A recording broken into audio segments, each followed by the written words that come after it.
우리 주님만 바라보면, 주님만 믿으면 우리에게 큰 기쁨과 은혜가 충만할 줄로 믿습니다. 오늘은 어버이 주일이죠. 어버이 주일이 되고 또 오늘 날로도 5월 8일이 됩니다. 그래서 그런지 부모님 생각이 많이 났습니다. 그립기도 하고 또 잘 못해드린 생각도 많이 났습니다. 우리 영락교회 성도님들 가정에서 부모님들을 잘 경외하는 아름다운 삶이 있어서 하나님의 복을 받게 되시기를 바랍니다. 이렇게 말씀드리고 보니까 다 부모님들만 계시네요. 이 말을 들어야 될 자녀들이 없네요. 그리고 또 우리 오늘은 가족주일로 지키고 2부, 3부, 4부 예배에는 우리 전세대 예배로 우리 교회 학교 친구들과 함께 예배하는데, 우리 영락교회 성도들의 가정이 이 땅에 세우신 하나님의 천국이 되기를 원합니다. 하나님의 복을 계승하는 아름다운 가정들이 꼭 되시기를 간절히 원합니다. 우리 교회는 이 5월 달하고 또 성탄절이 다가오는 그 대림절 그때가 되면 원포인트 주제를 가지고 예배를 드리죠. 그래서 여기 주일 낮예배 시간에 나누는 이 본문 제목, 이거를 교회 학교까지 다 똑같이 합니다. 그래서 제가 지난 1월인가 2월에 일찍 우리 교육부에다가 창세기 21장을 5월 첫 주부터 넷째 주까지 같이 묵상하려고 합니다 하고 다 드렸습니다. 이번에 우리 원포인트 교육주간을 하면서 주제는 다시 가정이라는 꿈을 꾸라, 이런 주제로 하면서 아브라함의 가정을 중심으로 이제 4주간 생각을 하는데, 지난 주일에는 하나님께서 아브라함의 가정에 이삭이 태어나게 하신 생명의 놀라운 축복에 관해서 생각을 했습니다. 그리고 그 다음 이어지는 본문을 오늘 우리가 8절부터 13절까지 읽은 겁니다. 다음 주일에는 그 14절부터 또 이렇게 차례로 묵상을 하게 될 텐데요. 근데 오늘 읽은 이 본문이 좀 문제입니다. 8절부터 13절까지 이 말씀은 어떻게 보면은 좀 이해하기도 어렵고 설명하기도 어렵다는 생각이 듭니다. 그 말씀을 오늘 우리 같이 한번 나눠보려고 하는데요. 오늘 그 읽은 본문에 나오는 내용은 그 하갈과 이스마엘을 아브라함이 그 집에서 내보내는, 좋게 말하면 내보내는 거고, 좀 심하게 표현하면 쫓아내듯이 좀 마음 아픈 내용, 그게 오늘 본문에 나와 있습니다. 잘 아시는 것처럼 사라가 아기를 못 낳으니까 생각하던 끝에 사라의 몸종이었던 하갈을 후처로 드렸죠. 그래서 이스마엘을 낳았는데, 그때가 아브라함이 86세입니다. 그 가나안 땅에 올 때가 75세였으니까 11년 후에 이스마엘이 태어났어요. 그리고 나서 또 14년 세월이 흘러서 아브라함이 100세가 됐을 때, 지난 주일에 말씀드린 것처럼 전혀 예상하지 못한 상황에서 하나님의 능력으로 하나님께서는 말씀하신 대로 사라를 돌보시고 사라에게 행하셔서 사라가 아브라함 100살에 이삭을 낳은 거죠. 그래서 아들이 둘이 됐습니다. 그런데 이삭이 잘 자라서 젖을 떼는 날 큰 잔치를 열게 됐죠. 여러분, 우리나라 돌잔치랑 비슷한 건데, 돌은 1년 된 다음에 하잖아요. 그런데 이때 이 젖 떼는 날 잔치는 한 서너 살, 그보다 조금 더 클 수도 있고, 그때 했다고 합니다. 아주 성대했을 것이다, 그런 생각이 들죠. 여러분, 아브라함은 그냥 소수의 가족과 함께 오손도손 살아가는 사람이 아닙니다. 그 소돔성에 전쟁이 일어났을 때 롯의 가족들도 다 잡혀갔기 때문에 아브라함이 구출하기 위해서 그 전투에 참여했는데, 무려 318명이나 되는 사람들을 인솔해 갔죠. 그 318명은 아브라함 집에서 양을 먹이는 목자들인데, 평소에는 목자고 또 비상 상황이 되면 칼을 뺄 수 있는 전사들이기도 했어요. 근데 그 한 사람 한 사람에게 5명, 10명 다 그 당시 자녀들을 많이 낳을 때 가족이 딸려 있을 거니까 한 사람당 10명만 계산해도 아브라함이 거느리고 사는 사람이 수천 명이 됐을 거라는 걸 알 수 있어요. 아브라함은 그 주변 사람들이 볼 때 대족장이죠. 이제 이 사람들이 다 모여서 주인 댁에 도련님이 젖을 떼게 된 걸 축하하는 잔치를 열었으니까 막 그 규모가 굉장했을 것 같아요.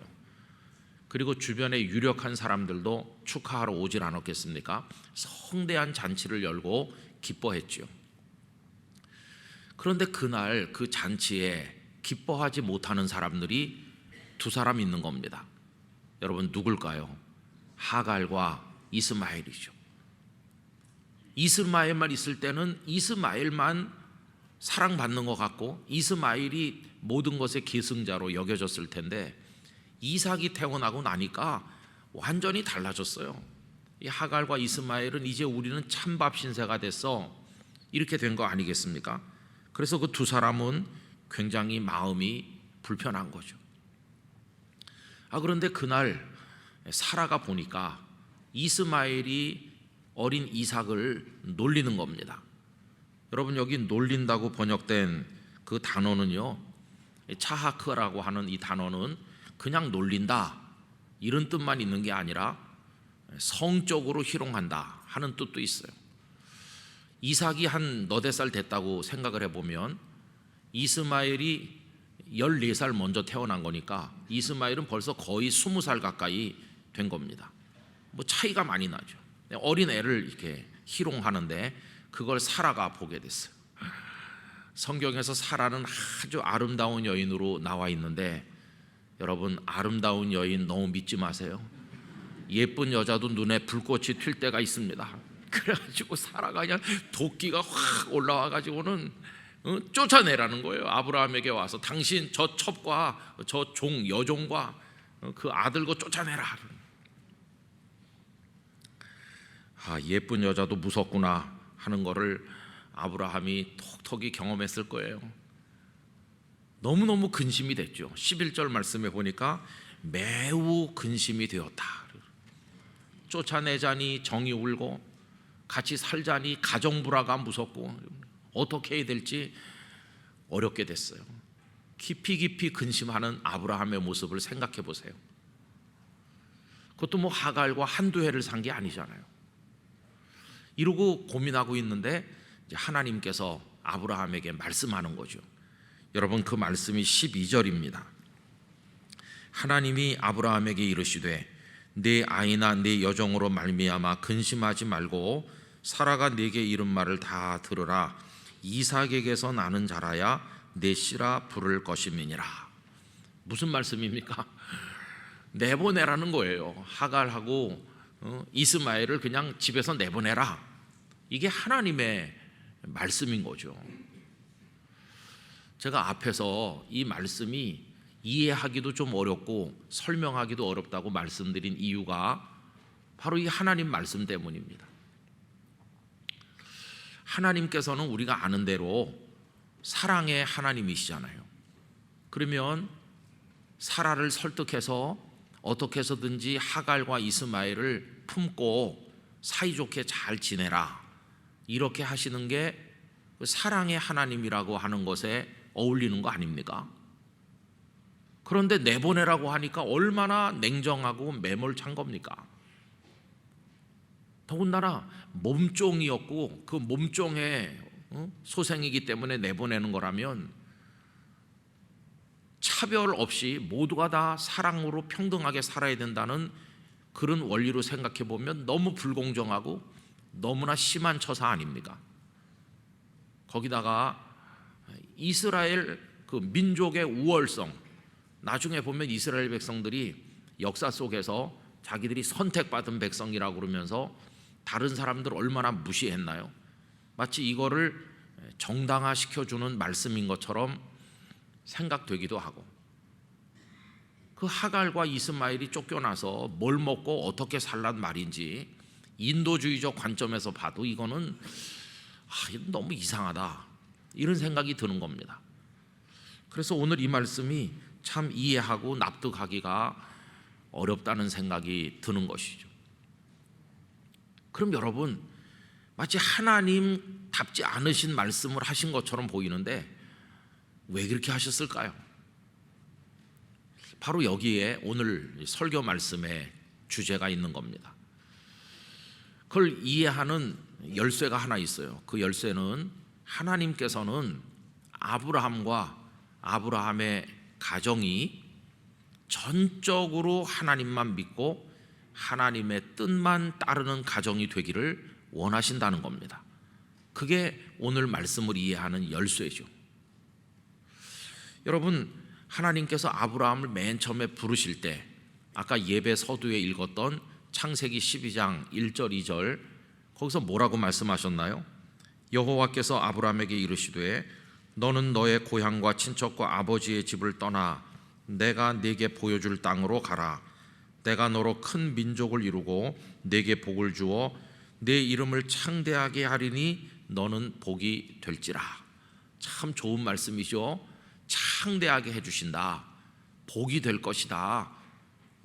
후손이 번성한다. 이 땅을 너에게 줄 것이다. 이런 말씀들 참 좋은 말씀이죠. 가슴이 뛰죠. 그런 말씀을 들으면. 그런데 가만히 뜯어서 하나하나 생각해 보면 너무나 막연하고 추상적인 겁니다. 도대체 어디에 있는 무슨 땅을 얼마나 언제 주신다는지 하나도 구체적인 게 없잖아요. 그리고 현재 내가 자식이 없는데 그때 아브라함은 자녀가 없었잖아요. 그럼 도대체 후손이 번성해서 창대하게 된다고 하는데 내가 몇 살이나 되면 아들을 얻을 건지 뭐 그런 것도 말씀하시는 것도 없어요. 그리고 앞으로 어떤 시간표에 따라서 하나님께서 어떻게 그를 이끌어 가실 것인지 아무것도 구체적이고 정확하게 보여주신 게 없어요. 그냥 막연하게 보여줄 땅으로 가라는 겁니다. 그냥 가. 아니 뭘 믿고 어떻게. 너무나 당혹스럽잖아요. 복을 주신다고 하는데 너무도 불확실하고 마음에 불안감만 생기는 거죠.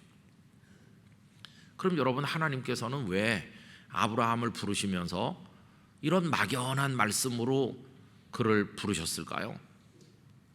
그걸 한마디로 그냥 요약을 해서 말하면 이겁니다. 고민하지 말고 나만 믿고 가라, 그겁니다. 나만 믿으라. 여러분, 우리가 하나님의 뜻을 알고 싶어 하잖아요. 나를 향한, 우리 자녀를 향한, 우리 가정을 향한, 우리 교회를 향한 하나님의 뜻이 뭔지 청사진을 좀 보여주세요. 이렇게 하나님의 뜻을 추구하는 간절함이 있을 때가 있는데 답이 없을 때가 많잖아요. 여러분, 그때 답이 없는 게 아닙니다. 이거 대단히 중요한 이야기인데 모호한 것 같고 확실한 게 없는 것 같을 때 가장 뚜렷한 답이 있는 거죠. 그 답은 이겁니다. 나만 믿으라. 이게 하나님의 답인 것이에요. 그래서 그때 하나님께서 아브라함에게 주신 답은 그냥 나만 믿고 내가 보여줄 곳으로 가거라, 이거였어요. 절대 믿음, 절대 신뢰, 그걸 하나님께서 그에게 말씀하신 거죠. 그럼 아브라함은 그 말씀을 받고 어떻게 했습니까? 처음에는 하나님을 절대적으로 신뢰했어요. 여러분, 창세기 11장 후반부에 가면 그 아버지 데라와 그 가족들 이야기가 나옵니다. 그 잘 나이를 계산해 보시면은 아브라함이 하란을 떠나서 가나안으로 갈 때 그 아버지 데라가 아직도 정정하게 살아계시다는 걸 알 수 있어요. 데라가 세상 떠난 다음에 아브라함이 출발한 게 아니고 아버지가 살아계실 때 출발했습니다. 그러면 아버지가 팔짱 끼고 그냥 받겠습니까? 아니, 아브라함, 너는 우리 집의 큰아들인데 어딜 간단 말이냐? 하나님께서 가라고 하십니다. 아니, 어디로? 모르는 거죠. 가서 뭘 어떡하려고? 그것도 모르는 거죠. 아는 건 하나님께서 나에게 복을 주신다고 했어요. 여러분, 이 애매한 아들의 결정을 보고 데라가 잘 가거라 그냥 그랬을까요? 얼마나 설득하고 만류하고 가면 안 된다고, 우리랑 같이 살아야 된다고 했을까요? 그런데도 아브라함은 떠나간 겁니다. 여러분, 그가 의연하게 떠나는 모습이 창세기 12장 4절에 이렇게 나오죠. 이에 아브라함이 여호와의 말씀을 따라갔고, 이겁니다. 하나님께서 나만 믿고 가라 하니까 그 말씀만 믿고 여호와의 말씀을 따라갔다. 이게 아브라함이 살아가는 방식이었어요. 롯도 그와 함께 갔으며 아브라함이 하란을 떠날 때에 75세였더라. 이런 아브라함의 절대 믿음에 대해서 히브리서 11장 8절은 이렇게 말씀하죠. 믿음으로 아브라함은 부르심을 받았을 때에 순종하여 장래 유업으로 받을 땅에 나아갈새 갈 바를 알지 못하고 나아갔으며, 구체적인 거 하나도 모르는 채로 어디로 어떻게 가야 될지도 모르면서 그냥 하나님 한 분 믿고 하나님을 향한 신뢰 그거 하나 가지고 무조건 갔다. 처음에 아브라함은 그랬습니다.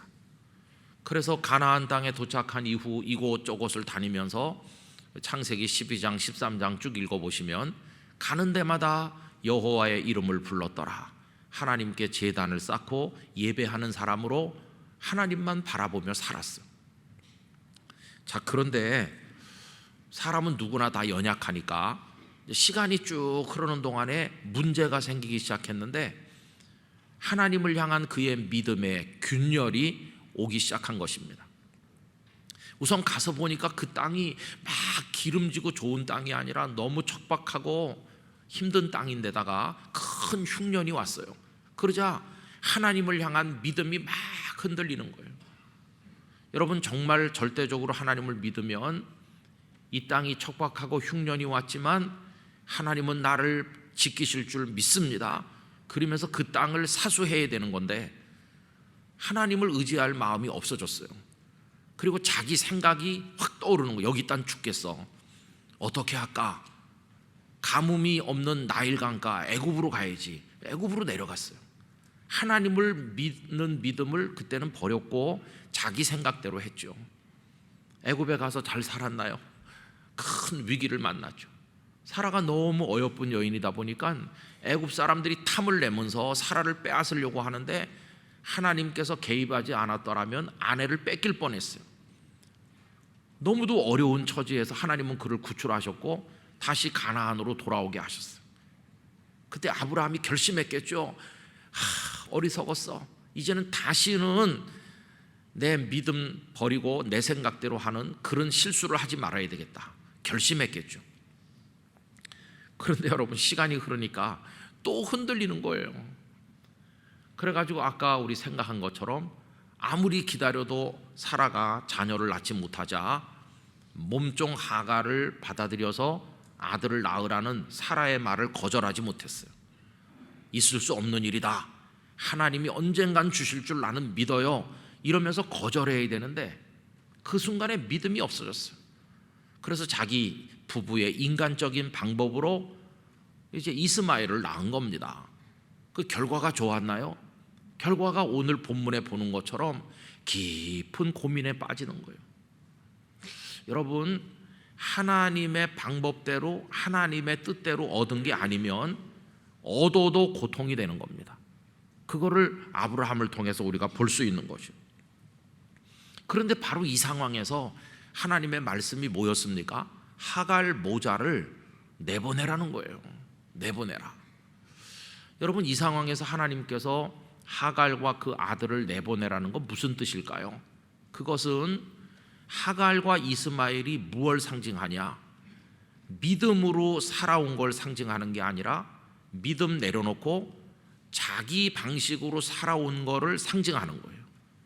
그러니까 하갈과 이스마엘을 내보내라는 것은 너의 가정에서 불신으로 나를 믿지 않고 너희 방식으로 살아온 그 모든 것을 이번 기회에 제거하라 하는 뜻이 그 속에 들어있는 것이죠.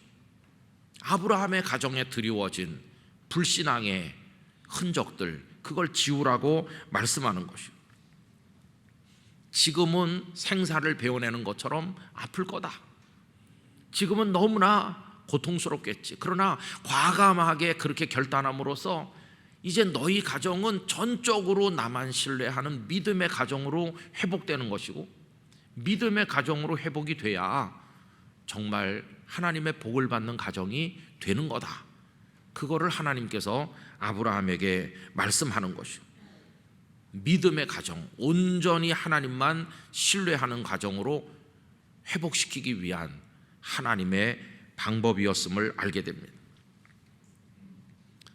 그래서 여러분, 이 말씀은 하나님께서 하갈과 이스마엘을 천대한 것도 아니고 사랑하지 않기 때문에 내보내라는 것도 아니었어요. 하나님께서 사랑의 하나님이신데 너무 심하신 게 아니냐, 그런 것도 아니었어요.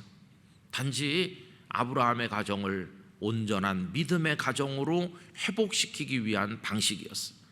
그럼 하갈과 이스마엘은 죽으라는 말이냐? 아니었어요. 여러분, 13절에서 하나님의 배려가 어떻게 나와 있습니까? 그러나 여종의 아들도 네 씨니 내가 그로 한 민족을 이루게 하리라 하신지라.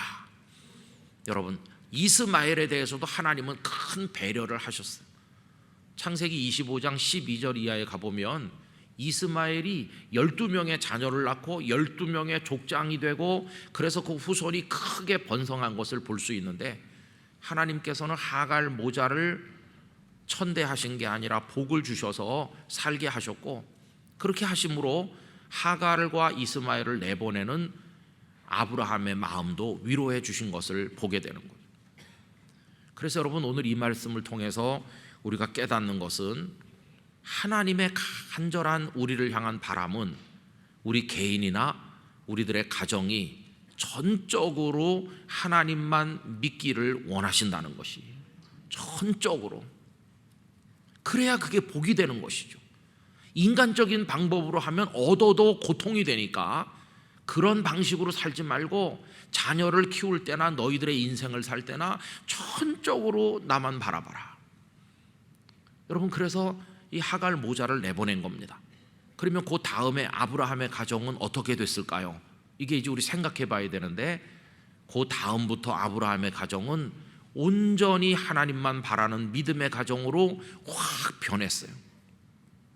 그 몇 가지 증거를 우리 확인해 보면, 첫째는 21장을 우리가 지금 읽고 있는데 그 다음 22장 착 펼치자마자 무슨 얘기가 나옵니까?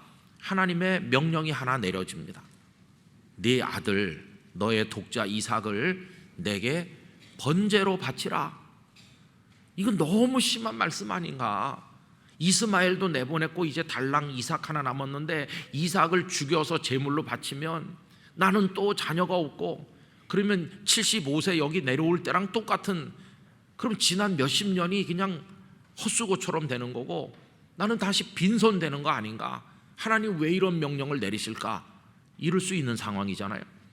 근데 아브라함은 그 말씀을 듣자마자 바로 그 다음날 아침 일찍 일어나서 무슨 좋은데 소풍이라도 가는 사람 같이 이삭을 깨워서 앞세우고 사환들에게 장작을 다 준비해가지고 모리아산까지 가는 거예요. 물론 그 산에 하나님께서 먼저 오셔서 양을 준비하셨기 때문에 이삭이 죽지 않았죠. 그렇긴 했지만 아브라함의 마음에서는 이삭이 죽은 것이, 이삭을 데리고 내려왔지만 아브라함은 마음으로는 이삭을 죽여서 하나님께 이미 드린 것과 같아요.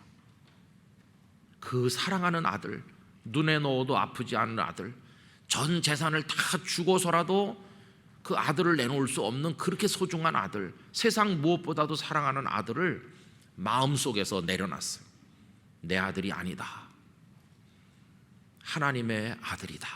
하나님께 드렸으니까, 번제로 드렸으니까 이젠 하나님의 아들이다.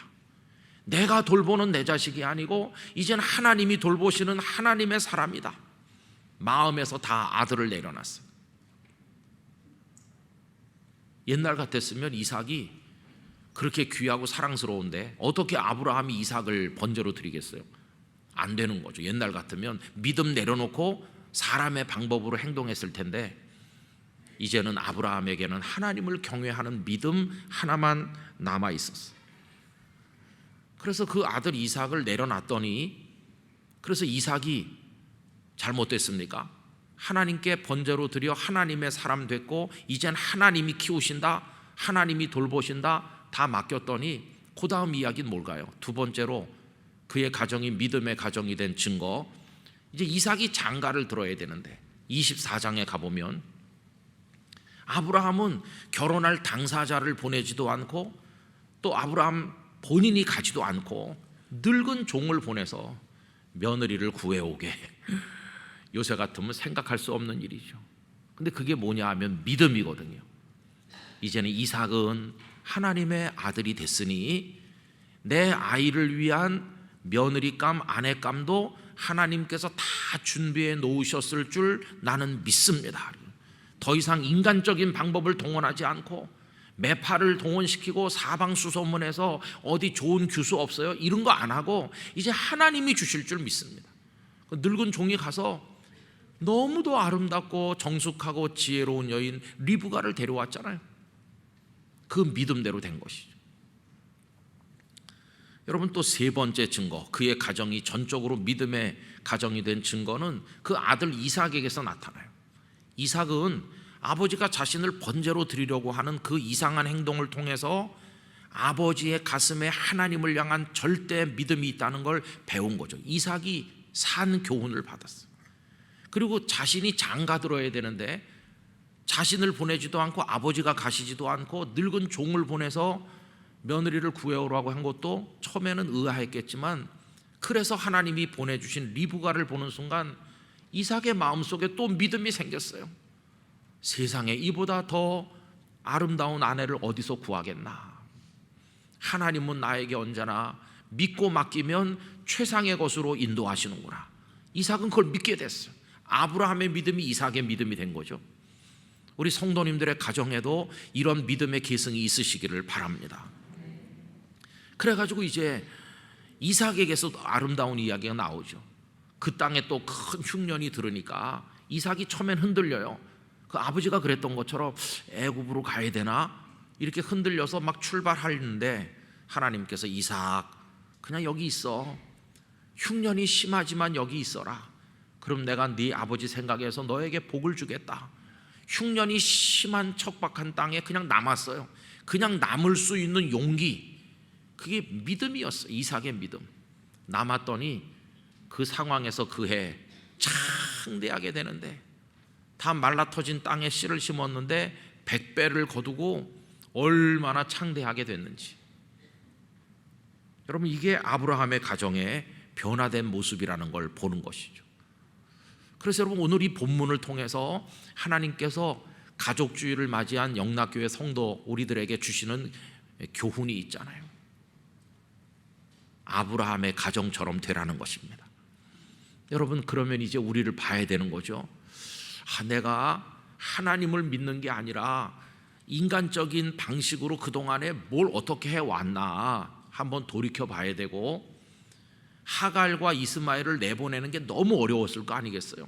그것처럼 떼내야 된다는 거 알면서도 못 떼내고 정이 들었고 너무 익숙해서 지금 내 인생에 달라붙어 있는, 이거 버려야 된다는 거 알면서도 못 버리고 있는 거, 그런 거 있잖아요. 우리한테 이걸 버려야 하나님을 의지하게 되는데 그거 못 버리고 끌어안고 있는 거, 그거를 이제 떼내야 되는 거죠.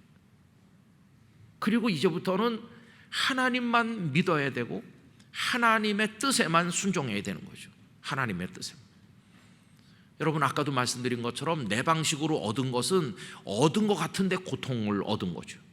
그러나 다 내려놓고 하나님만 바라볼 때 하나님이 주시는 것이야말로 진정한 복이 되고 생명이 되는 줄 믿습니다.